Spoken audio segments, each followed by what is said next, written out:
Yo, big up to the man them. Respect to the eyes. Yo, we'll have a different type of conversation today. You see me? Cause only by times me they are meds, yeah, pre and say, yo, why not? I'm gonna just share it with the man them. Share it with the subscribers. And sorry me I say man them. It's just that a whole heap of man subscribe to the things. You know the thing. So big up to everybody will subscribe, everybody will watch. So today we're gonna have a different type of conversation. Cause you know I'm a husband, I'm a father, professional. I'm a black man in America. Now, growing up at Jamaica, race was never really an issue. Race was never really something that was at the forefront of my mind. Even though I got to school with all the white youth at George's. But it was almost like whenever I really see them as white, they was just Jamaican. They look different. I would know some of them they grew up with privilege, but it wasn't really white. Because they have other black youth that they grew up with privilege too, the school. So it was just like, well, we was just a youth and Jamaican youth. We never really see race, even amongst the white youth them. And what about white Asians? Isn't it? Come on, Georges, with me. So it was never an issue. Anyways, race became an issue when I moved here. And I've been racially profiled by police. So, the whole stop and frisk thing in New York back in the day. Remember that? So yeah, man, being racially profiled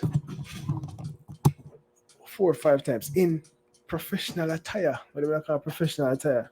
Come from office work. But they have my dreads at the time. So I wouldn't have matched the stereotypical profile of a gangster. You see me? But color your skin and the areas that them used to put them place there in was in Brooklyn, Queens, black areas primarily. You see me? So it was things like that going into a store, being watched, almost followed every aisle you go to. It's almost like you're being followed. I've had many confrontations with employees and store managers. But no, you're seeing that people are calling the cops and the black men are not really always ending up on the right side of it. So you just say, I'm just one more. Sometimes you have to just think about your family. Because it's good for be the hero. When you're dead, you see me, you're a story for 2 weeks and then, you know what I mean? Your life gone, and one life you have.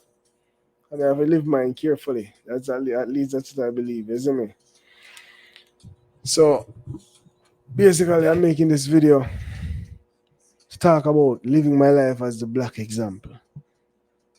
Living with integrity. No, outside of football, a lot of people know me within football. So they know emotional, Corey. I'm always emotional, but within reason. I think I'm more emotional than any other man, really. You see me? But in a real life, I well reasoned youth. Try to be very balanced. You see me? I try to live my life in a way where, as a matter of fact, it's happened where multiple black elders in my community, one of which is Jamaican, reach out and say, yo, my general, I see you do your thing, go and do your thing. Just out of the blue. Big up yourself. I see you and your wife and your daughter. Them things are important to me as a black man because I want my imprint to be one step or one, even if it's a dot in reversing the image that they've painted of us over the centuries. Remember post-emancipation. They've been intent on painting this image of the black man. We see it in movies, we see it in everything. And while we have a few brothers who have fallen to the side, see we have whites and Asians and everybody else. You might have more weed than some, but I've met and encountered way more good black men than bad black men throughout life, whether in America and Jamaica, I swear. So it's our job now because we don't own, besides man like Tyler Perry and them, man, we don't own the Hollywood studios. So our job is to ensure that every interaction we have on this earth, not just with white people, black and white, it's positive, so that when we're slowly penetrating the mindset of people that no, that's not how we are. That's not us. That was just the image that was painted of us. That's not me. Most of us don't act that way. Most of us are men. And I've seen a shift in social media where black people are almost so always galvanized. I'm seeing that more and more on social media, and I'm so happy about it. And that's one thing I have to say, I big up African Americans for, because African Americans are always, when it comes to racial issues, if we're being completely honest, they've been ahead of everybody else in terms of, well, let me not insult the Haitians because we know one though. Zane, not to undermine that, but in terms of really like a movement, pushing a movement, African Americans have been very, very good at that. And this is pre-social media. They've had their ways. Even Marcus Garvey had to come to America to be recognized for really gain notoriety. Because and again, a lot of it has to do with the fact that slavery in the North was probably different from slavery in the Caribbean. So maybe something in that dynamic, got that out of them. I don't know. Maybe it was worse for us in the Caribbean or for my ancestors in the Caribbean than it was for them here. Maybe it was worse for them here because they had to deal with winters. Who knows? But I'm just thinking here. But I love the fact that black people are galvanized, man. Them supporting each other for the most part. Them are, it is so inspiring.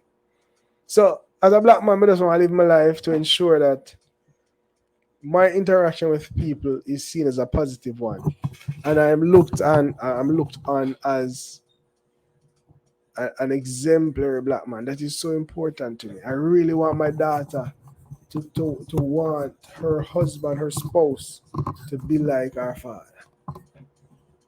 I want to be the example. So him not have to look like me, and everybody are gonna look like me. Joke, but character is important, because when we die, all we have are memories. And what will our memories be? What will people talk about us about? Or what will people say about us? That's really all that matters, because one day, we're going to take our final, last breath. One day. Every one of we. Sounds sad, but it is true. So we're all going to leave a legacy behind. What will it be? Let me know if you guys like the conversation. I'm definitely going to be putting out more content like this, and let's see how the people them respond to it. Manners and respect.